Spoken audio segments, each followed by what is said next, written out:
নাহমাদুহু ওয়া নুসাল্লি আলা রাসূলিল কারীম আম্মা বা'দু আলহামদুলিল্লাহ। উপস্থিত তরিকাতে সালেকিন ও মাদ্রাসায় মাসুমিয়ার ছাত্ররা, প্রতি সপ্তাহ ন্যায় এ সপ্তাহ বৃহস্পতিবারে যে আমরা এক জায়গায় উপস্থিত হতে পেরেছি, এই সময় তা আল্লাহ পাক লাখো শুকরিয়া। আমাদের উদ্দেশ্য, আমাদের নিয়তেই থাক যে আমরা যেন উত্তর তরিকার উন্নতি করে আল্লাহ ও আল্লাহ হয়ে দুনিয়া থেকে বিদায় নিতে পারি। সবাই বলি আল্লাহুম্মা আমিন। আজকের আসুন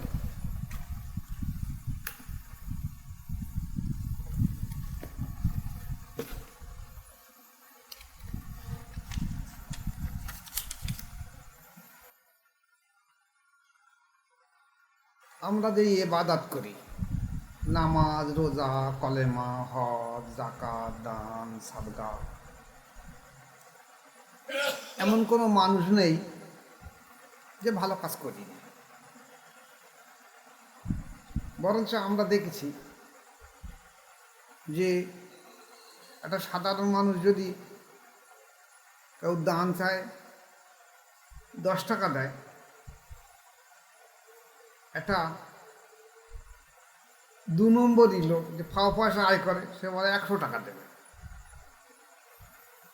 যে গাঁজা মদ বিক্রি করে, সে আবার 500 টাকা দেবে। যেটা আমরা দেখেছি। তাহলে সবাই তো দান করছে, সবাই তো ভালো কাজ করছে। এই ভালো কাজের জন্যে যদি বিশুদ্ধ নিয়ত না থাকে, ইখলাস সঠিক না হয়, তাহলে কোনো ইবাদত আল্লাহর দরবারে কবুল হবে না। একটু আস্তে করে তত্ত্ব এইটা সবসময় খেয়াল রেখে দিয়ে দেবে। আমরা সব করছি, কিন্তু আমাদের নিয়ত বা ইখলাস দুর্বল হয়ে যাচ্ছে। যেমন কোরআন শরীফে আল্লাহ পাক বলেছে, বিসমিল্লাহির রহমানির রহিম, ওমা উমিরু ইল্লা লিয়াবুদুল্লাহ মুখলিসিনা লাহুদ্দিন। সূরা বাইয়েনা। যে আল্লাহ তাআলার প্রতি ঈমান বা বিশ্বাসকে বিশুদ্ধ করে তার ইবাদত করুক, এটা ভিন্ন, তাদেরকে আর কিছুই আদেশ করা হয়নি। আল্লাহ পাক কি বলেছে? যে আল্লাহ তাআলার প্রতি ঈমান বা বিশ্বাসকে বিশুদ্ধ নিয়ত করে মানুষ তার ইবাদত করুক, এ ভিন্ন আল্লাহ পাক আর কিছু চাইনি তার কাছে। এখন বিশুদ্ধ নিয়ত আমরা কিভাবে করব? এটা কোরআন শরীফ অন্য জায়গায় এসেছে, আলা লিল্লাহিদ্দীনুল খালিস। মনে রেখো, কেবলমাত্র খালিস অর্থাৎ অকপট কর্মই আল্লাহ তাআলার জন্য, খালিস নিয়ত, এটাই কবুল হবে। তোমার ইবাদত কবুল হবে না, তোমার নিয়তটা কবুল হবে। যেটা কোরবানির জন্য বলা হয়েছে, যে আল্লাহ পাকের কাছে কোরবানির পশুর রক্ত পৌঁছায় না, মাংস আল্লাহ চাইনি, আল্লাহ চেয়েছে তোমার নিয়ত। যেটা আমরা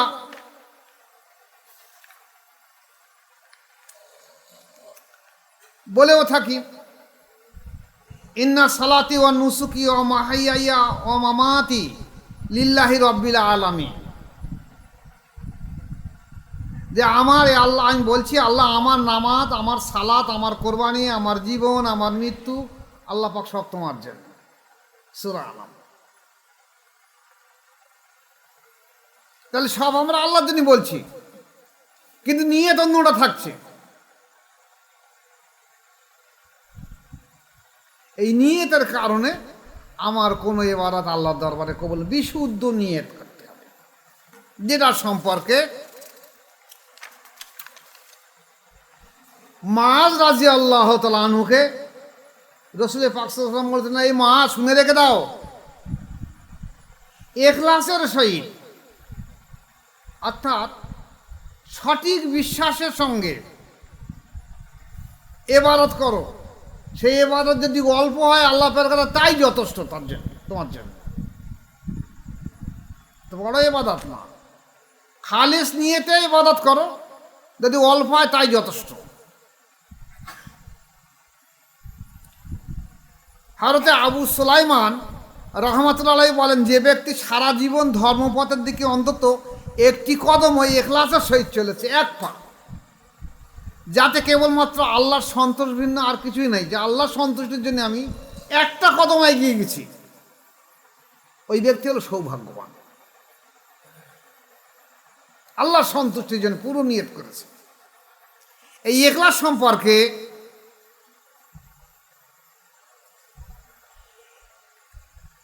একটা কাহিনী এসেছে ইসরাইল বংশে।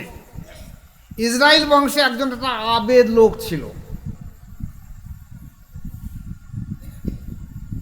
সে আবেদ দেখলো যে একটা গাছের তলায়, এখন তো দেখা যাচ্ছে অনেক বট গাছের তলায় মানুষ সেই এর থান করছে, ওর থান করছে, এরা করছে, সেটা করছে, সেরেক বেদাত সব সেখানে সে করছে। বট গাছের বড় পুরনো গাছ পালি হলো, সেখানে মানুষ এখন সেরেকের আড্ডাখানা করে। তো ওইরকম একটা আবেদ ব্যক্তি দেখলো যে এরকম একটা বট গাছের তলায় তো বহু মানুষ এরকম ধরনের সব সেরেক বেদাত কাজ করছে, এই বট গাছটা আমি কেটে দেবো।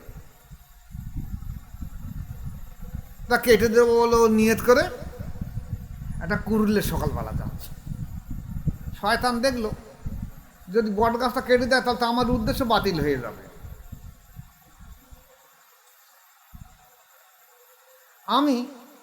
আমার কাজই তো মানুষকে পথভ্রষ্ট গুমরাহি করা, আর এ যে যাচ্ছে এ তো বিশুদ্ধ নিয়তের অন্ত ভালো আছে, আল্লাহওয়ালা মানুষ, ধর্মভীরু মানুষ, আল্লাহর উদ্দেশ্যে যাচ্ছে। এখন কিভাবে এর বন্ধ করা যায়? এ তো শুনবেও না। তা শয়তান একটা নেক্সট শুরুতে একটা বড় বুজুর্গের একটা পোশাক পরে, এখন আলখাল্লা মাথায় পাকড়ি বেঁধে বড় জুব্বা পরে এসে, আসসালামু আলাইকুম হুজুর, ভালো আছেন? না হুজুর, কোথায় চলেছেন? বলছে ওই বট গাছটা কেটে দেবো। বলছে কেন হুজুর, কী হয়েছে? বলছে ওখানে সব শিরিক বিদাত কাজ হয়। তা বলছে গাছটা রয়েছে, থাক না, ভালো কাজ হচ্ছে, একটা গাছ মেরে দেবেন, আর পশু পাখি বসে, বহু ফল টল হয়, মানুষ দুটো খায়, পশু পাখি খায়, মানুষ সেখানে ছায়া পায়, বিশ্রাম পায়। তা বলছে তবু তো সেখানে শিরিক হয়, ও গাছ আমি রাখবো না। তা বলছে না, পশু পাখির দিকে লক্ষ্য করে আমি তো গাছটা রেখে দেন। আপনি এ তো বলছে না, আমি গাছ কেটে দেবো। তা বলছে হুজুর আপনি এক কাজ করুন, আপনি গাছটা কাটবেন না, আমি দৈনিক আপনাকে আল্লাহ রাস্তায় 2টো করে সোনার মোহর দেবো, দৈনিক 2টো করে দেবো। সঙ্গে সঙ্গে এই আবেদ ব্যক্তি, আল্লাহওয়ালা ব্যক্তির মনের মধ্যে ধারণা হলো, তা ফাও যদি 2টো করে সোনার মোহর পাই রোজ রোজ, তাহলে বেকার আমার গাছ কেটে কিলাম, আমি ওই পয়সা দিয়ে কিছু দান করে দেবো, আমার তো সব হয়ে যাবে। থ্যাংক ইউ, সে যায় হয়। তা প্রথম দিন আর গাছ কাটতে গেল না। বলতে কোথায় টাকা দেবে বলো, তুমি রাতে শুয়ে থাকবে, তোমার বালিশের তলায় দেখবে আমি 2টো করে মোহর দিয়া। তা সকালবেলা উঠে এখন বালিশের তলায় উঁচু করে দেখা যায় হ্যাঁ 2টো মোহর রয়েছে, বলে তালি আর গাছ কাটবো না। আবার তারপর দেখা যায় বালিশ উঁচু করে দেখা যায় ফের 2টো মোহর রয়েছে, তারপর ফের বালিশ উঁচু করে দেখা যায় ফের 2টো মোহর রয়েছে, তারপর উঁচু করে দেখা যায় মোহর নেই। বলে কী ব্যাপার, অত বড় দরবেশ মানুষ, আজকে কি মোহর দিলে না কেন? যাই হবে, আজ গাছ কেটে তো। আবার কুরুলে যাচ্ছে। এখন সেই দরবেশ ব্যক্তি সেই গাছতলায় বসে রয়েছে, কিন্তু বড় দরবেশ। বলছে বাবু গাছ আজা তুমি কাটতে পারবে না। বলছে কেন? বলে তোমার সেই ইখলাস নিয়ত আর নেই, তোমার নিয়ত খারাপ হয়ে গেছে, তুমি 2টো মোহরের লোভে, পয়সার লোভে তোমার নিয়ত বরবাদ করে ফেলেছো। বলছে তুমি নিশ্চয়ই শয়তান, তুমি এই ধোকা দিয়ে আমার এই গাছটা কাটি দাও না। বলে হ্যাঁ আমি শয়তান, আমার কাজই তো এই, আমার কাজই তো ধোকা দাও। তা তোমার তো ইখলাস আমি শেষ করে দিয়ে দিছি, তা তুমি গাছ কাটবে কই, কিরকম কাটো, তোমার ক্ষমতা দেখো। বলছে হ্যাঁ আমি গাছ কাটবো। করলে গাছ কাটি যাচ্ছে। শয়তান তখন কী করছে, এর সঙ্গে 5 ধরে উঁচু করে আছাড় দিচ্ছে। এখনো বললো আমি এত বড় শক্তিশালী পালোয়ান, আল্লাহর উপরে এত তাওয়াক্কুল করি, আর শয়তানের কাছে আমি হেরে যাচ্ছি, আবার ফের উঠে যাই, আবার মার। বাধ্য হয়ে ফিরে আসলো, রাস্তা কাটতে পারলো না। কেন? ওর নিয়ত দুর্বল হয়ে গেছে। এখন এই যে নিয়ত খুলুসিয়াত, এই খালেস নিয়তটা কিভাবে হবে? সবাই আমরা ভালোর জন্য যাচ্ছি, নামাজ পড়তে যাচ্ছি, নামাজ রোজা কলেমা হজ জাকাত যাচ্ছি। যেমন জান্নাতে গিয়ে বিচারের মজলিসে আল্লাহ পাক ডাক করাবে, আলিম মানুষ এদিকে এসো, তোমার কোনো ইবাদত আমি কবুল করলুম না, তুমি কোথায় ইবাদত করেছিলে? বল কেন? আল্লাহ পাক আমি এত নামাজ পড়েছি, আমি নামাজ কম পড়েছি, কপালে সে দেখলাম কালো দাগ পড়ে গেছে নামাজ পড়ে পড়ে। আমি তাহাজ্জুদ পড়েছি, ইশরাক পড়েছি, চাওয়াবিন পড়েছি, চাষ্ট পড়েছি, তাকবীরে উলা ছাড়ি নে, কোনোদিন জুম্মা ছাড়ি নে। তা বলছে তোমার তো এই উদ্দেশ্য ছিল যে লোকের দেখানোর জন্য যে আমি কত বড় নামাজি লোক,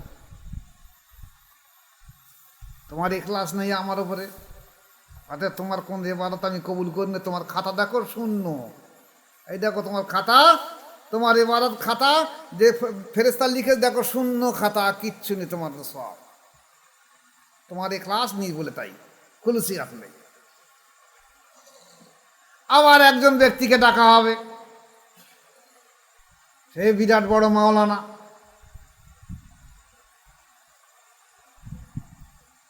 বলছে তোমার তো জাহান্নামে দেওয়া হবে। বলছে কেন? আমি যে দিন জিন্দা করার জন্য না ইবাদত করে লেখাপড়া শিখেছি, আমি মাওলানা হয়েছি, আমি হাফেজ হয়েছি, কারি হয়েছি, মাওলানা হয়েছি, মুফতি হয়েছি, শাইখুল হাদিস হয়েছি, দিন জিন্দা করেছি। বলে তোমার তো নিয়ত ছিল করে খাওয়ার ধান্দা, যে মাওলানা হলে লোকে আমার মাওলানা বলবে, মসজিদের ইমামতি করব, তদবির করব, মিলাদ করব, এই করে খাওয়ার ধান্দা। এই দেখো তোমার খাতা দেখো শূন্য, কিচ্ছু নেই, দেখো তোমার লোক দেখানি কাজ করছো তুমি। আবার একজনকে ডাক করানো হবে, সে বিরাট বড় দাতা লোক, তারে বলা হবে, এগুলো হাদিস শরীফ, কিন্তু তারে বলা হবে তোমার জাহান্নামে যেতে হবে। বলে কেন? আমি কি দান কম করেছি? আমি যেমন 2 হাত দিয়ে আয় করেছি, তেমনি 2 হাত দিয়ে দান করেছি। এ আল্লাহ, অমুক জায়গায় অমুক মহামারীর সময় অমুক লোকের খাওয়া হয় না, অমুক লোকের ঘর ভেঙে গেছে, অমুক লোকের কল নেই, অমুক লোকের বাথরুম নেই, অমুক মেয়ের বিয়ে হয় না, অমুকের হয় না, সব আমি টাকা পয়সা দিয়েছি। আর আপনি বললেন আমার জাহান্নামে যেতে হবে, আমার খাতা শূন্য। বলে তোমার উদ্দেশ্য কী ছিল? লোক দেখানো, লোকের কাছে বড়াই করা যে আমি কত বড় দাতা। এই দেখো তোমার খাতাটাও শূন্য, কিন্তু সাদা খাতা। আবার একজনকে ডাক করা হবে, সে লড়াইয়ের ময়দানে শহীদ হয়ে গেছে, লড়াইয়ের ময়দানে শহীদ হয়ে গেছে। তাকে বলা হবে তুমিও জাহান্নামী। বলছে কেন? আল্লাহ পাক, আমি যে দিনের জন্য গেছি, আমি তো দিনের জন্য লড়াই করতে গেছি। আল্লাহ পাক বলছে না, তোমার উদ্দেশ্য ছিল যে যদি লড়াই আমি ফিরে আসি তাহলে আমি গাজী হয়ে যাব, আর মালামাল তো অডেল পাবো, আর যদি শহীদ হয়ে যায় তাহলে আমি শহীদের দরজা পাবো। তাহলে তোমার উদ্দেশ্য, আল্লাহর উদ্দেশ্য ছিল না যে দিনের জন্য আমি যাব, আমার কি হলো না হলো কোনো কিছু এই উদ্দেশ্য নেই। তো তোমার উদ্দেশ্য দুটো ছিল, যে যদি আমি বাক্যর লড়াই করে জয়ী হয়ে ফিরে আসতে পেরেছি তাহলে আমি গাজী উপাধি পাবো, আর গনিমতের মালও অডেল পাবো, ভাগ পাবো। আর যদি মারা যায় তাহলে আমি শহীদের দরজা পাবো, কালকে আমাতে আমি শহীদের সব পাবো। তোমার খাতাও দেখো শূন্য, এই দেখো সাদা খাতা। তাহলে উদ্দেশ্যটা কি? খালিস নিয়ত, ইখলাসের সহকারে অল্প ইবাদত আল্লাহর দরবারে কবুল হবে। আর ইখলাসটা কি জিনিস? আল্লাহ রাসূল যখন জিজ্ঞাসা করেন ইখলাসটা কি জিনিস, আল্লাহ রাসূল বলেন ইখলাস তো অন্তরে পয়দা হবে। বিশুদ্ধ নিয়ত কোথায় হবে? অন্তরে পয়দা হবে বিশুদ্ধ নিয়ত। শয়তান যদি বসে থাকে অন্তরে, জীবনে বিশুদ্ধ নিয়ত আসবে না। যার জন্য আল্লাহ পাক লক্ষের অধিক নবী পাঠিয়ে দিয়ে দিয়েছে। একজন না, দুজন না, 1000 না, 1,00,000 না, আরো বেশি। যে যাও পৃথিবীর মানুষ, আমি এই আদম তৈরি করেছি, তাদের যেমন নফসে আম্মারা দিয়েছি, তেমনি শয়তানও দিয়েছি।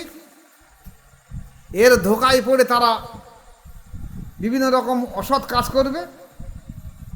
তাই আমি এই লক্ষ্যের অধিক নবী দিয়েছি, শুধুমাত্র মানুষের অন্তরটাকে সুস্থ শুদ্ধ করে দিয়ে নিয়তটা বিশুদ্ধ করে দেবে, আল্লাহর উদ্দেশ্যে নিয়ত থাকবে। এখন এই আল্লাহর উদ্দেশ্যে যদি নিয়ত না থাকে, তাহলে কোন ইবাদত আল্লাহর দরবারে করবে? আপনি দেখবেন ভালো করে, অনেকের মাওলানা সাহেব মাদ্রাসার মিলাদে বলে দিয়েছে, দেখো তোমার একটা ছেলে হাফেজ করো, আল্লাহ পাক তোমার কাল কিয়ামতের ময়দানে তোমার বাপের মাথায় একটা সোনার টুপি পরিয়ে দেবে। বাপ একেবারে 3 পায়ে খাড়া, আমি আমার ছেলেটার হাফেজ করাবোই করাবো। এখন তার মাথা দুর্বল, বাপ তো শোনে না, বাপ ওই সোনার মুকুট নেবে। এর মাথা দুর্বল, এর মাথার কোষ কম, এর মুখস্থ করতে পারে না, বাপ মা ধর দিচ্ছে। শেষকালে বলে কি করবো, আমার কপাল খারাপ, সোনার মুকুটটা নেবো বললাম, তাতে হলো না। ইখলাস নিয়ত দেখতে হবে। আমি আজ তরিকা করতে আসছি, যদি আমার নিয়ত থাকে যে আমি খেলা পারলে আমি মাতব্বারি করে করে খাবো, লোকে আমার ভালো বলবে, আমার পীর সাহেব বলবে, আমি অনেক সবকে উপরে উঠে গেছি, লোকে আমার ভালো বলবে, বিশুদ্ধ ইখলাস থাকলো না, কিন্তু লিল্লাহে থাকবে আল্লাহ পাকের। যার জন্য কি হাদিস শরীফে এসেছে, একটা মানুষ যখন কোনো মাশায়েখের কাছে ভালো হবার নিয়ত করে, বিশুদ্ধ নিয়ত করে যে আমি ভালো হব, এই নিয়ত করে যখন বাড়ি থেকে বার হবে, যদি রাস্তার মাথায় সে ইন্তেকাল করে, মারা যায়, তাহলে যদি তার বিশুদ্ধ নিয়ত থাকে, বেশক সে ব্যক্তি জান্নাত। এমনকি ফেরেশতাদের বলা হবে যে দেখো যে ও ব্যক্তি যে ও তো বিশুদ্ধ নিয়ত করে এসেছিল, বেরিয়ে এসেছিল বাড়ি থেকে, তো যে পীরের দরবারে যাওয়ার জন্য বেরিয়েছিল, ওর বাড়ি থেকে সে পীরের দরবারের দূরত্ব দেখো, দেখো দিন ও পীরের দরবারের দূরত্ব বেশি আগের দিকে গেছে কিনা। যদি গিয়ে থাকে তাহলে তাকে একদম মাফ করে দিয়ে দাও, ওর অতীতের সমস্ত গুনাহ মাফ করে দাও। ও জীবনে যত গুনাহ করেছে, চাই শিরক বিদআত থেকে আরম্ভ করে সবগুলোকে ওকে মাফ করে দিয়ে দাও, যেহেতু ও খালেস নিয়েতে ভালো হবার জন্য একটা মাশায়েখ পীর মাশায়েখের কাছে গিয়ে হাজির।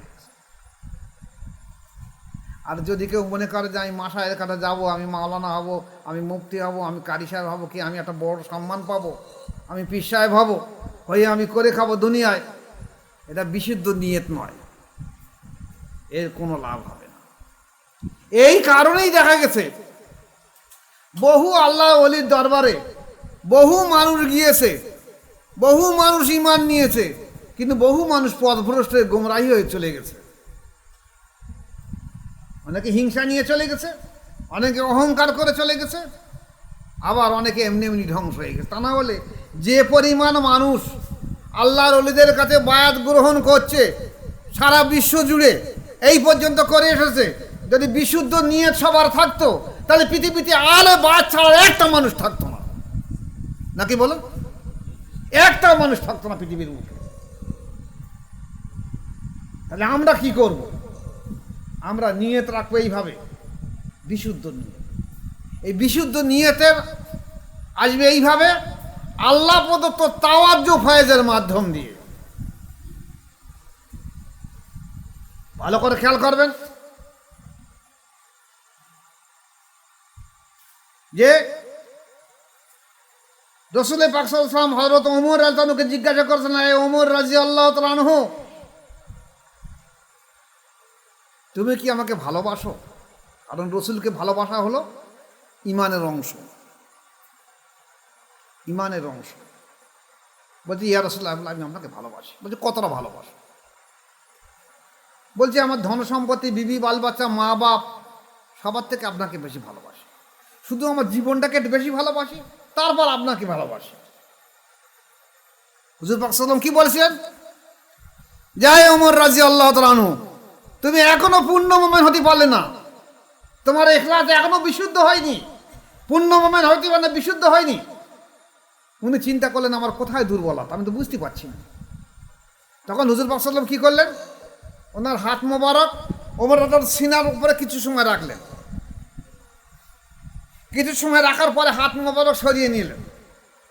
এবার জিজ্ঞেস করলেন, ওমর রাদিয়াল্লাহু আনহু তুমি বলো, তুমি আমাকে কত পরিমাণ ভালোবাসো? বলে, ইয়া রাসূলুল্লাহ, আমি আমার ধন সম্পত্তি, বিবি, বাল বাচ্চা, মা বাপ, আমার জীবনের থেকে আমি আপনাকে বেশি পরিমাণ ভালোবাসি। আল্লাহ রাসূল বলল, কি তুমি এই মুহূর্তে পূর্ণ মোমেন হলে, এই মুহূর্তে পূর্ণ মোমেন হলে। তাহলে সাহাবা থাকার পরেও পূর্ণ মোমেন হতে গেলে এতটা পরিমাণে তাওয়াজ্জু ফায়জের প্রয়োজন রয়েছে।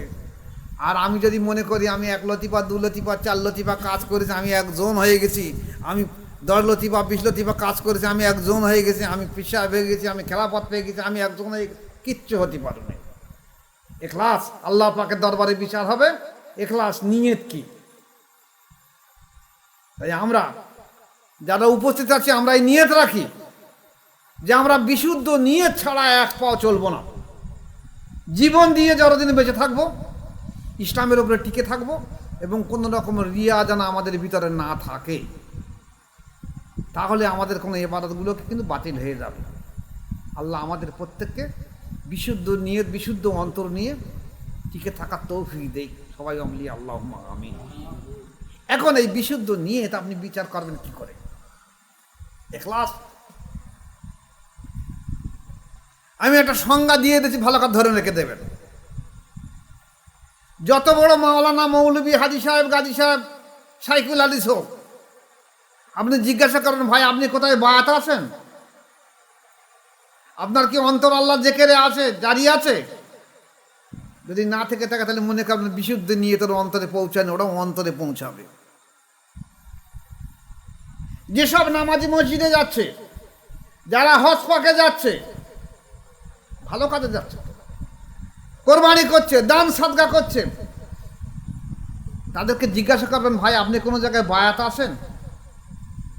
বায়াতের পরে কি আপনার অন্তর আল্লাহ জিকিরে জারি হয়েছে?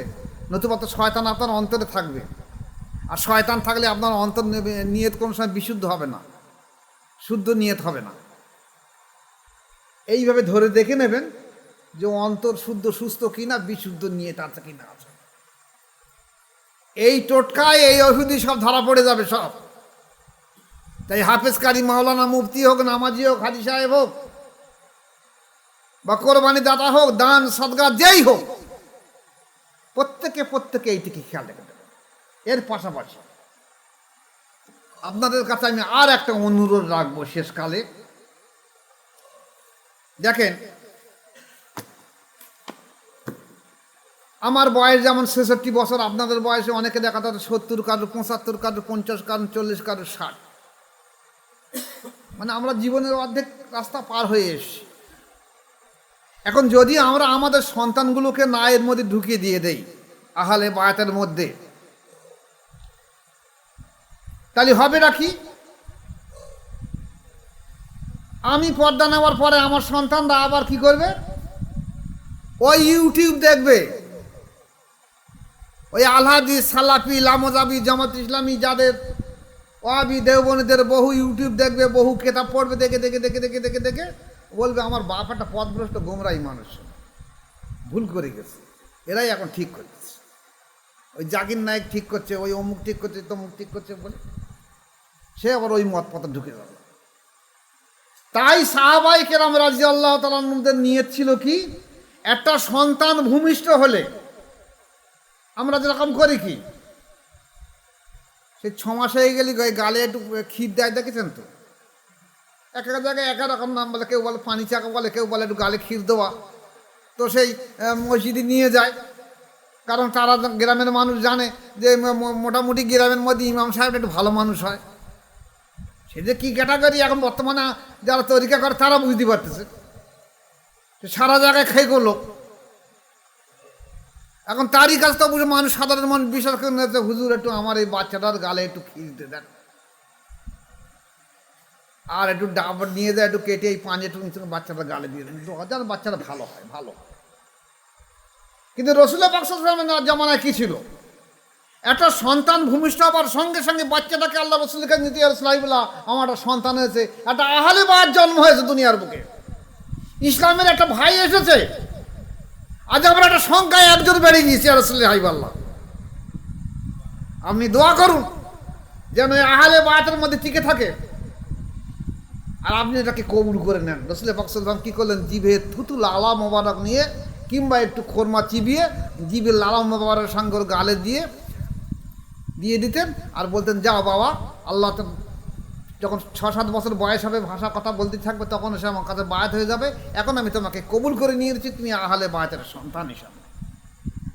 তাহলে এই যদি ইসলামের আকীদা এই থেকে থাকে, আর আমরা মনে করি যে আমি তো নামাজ পড়ছি, আমার ছেলে ও জাকারে করুক না, ও জাকারে করুক না, ও বউটা শোনে না, কথা কী করা যাবে, ও ছেলে শোনে না, আস্তে আস্তে গোমরাই পথ নষ্ট হয়ে যাবে। তাই আমাদের লক্ষ্য রাখতে হবে, শুধু আমি বাঁচলি না, আমি বাঁচবো না, আমার বংশধরকে সব আমরা আহলে বায়াতের মধ্যে দাখিল করাবো। নতুবা তারা যদি ধ্বংস হয়ে যায়, তাহলে কিন্তু কাল কিয়ামতের ময়দানে আমাকে কৈফিয়ত দিতে হবে যে তুমি বেঁচেছো, তোমার আহলে বায়াতের বর্গবর্গ বাঁচানোর জন্য তুমি চেষ্টা করুন না কেন, কৈফিয়ত দিতে হবে। তাই নিজের স্ত্রী, নিজের ছেলে মেয়ে, বৌমা, নাতি পোতা, যা যেখানে সাই গোষ্ঠী হয়, আত্মীয় স্বজন, দেশি প্রতিবেশী, প্রত্যেককে ইসলামের দাওয়াত পৌঁছে দিতে হবে, প্রত্যেককে আহলে বায়াতের মধ্যে রেখে চেষ্টা করতে হবে, আর যাদের বিশুদ্ধ নিয়ত রাখতে হবে। যদি এই করতে পারি, তাহলে একদিন দেখা যাবে আবার নতুন করে আহলে বায়াত আবার বিশ্ব জুড়ে জিন্দা হবে, যে উদ্দেশ্য নিয়ে নবীরা এসেছে, ইসলামের দিন আবার জিন্দা হবে, কামিয়াব ইসলামের ঝান্ডা আবার উঁচু হয়ে যাবে। আমি দোয়া রাখি আল্লাহ পাক আমাদের প্রত্যেককে এর উপরে টিকে রাখুক, এবং যেন প্রত্যেকে আহলে বায়াতের মধ্যে আমরা টিকে থাকতে পারি। ওমা আলাইহিল বালাগ। আসসালামু আলাইকুম ওয়া রাহমাতুল্লাহি ওয়া বারাকাতুহু।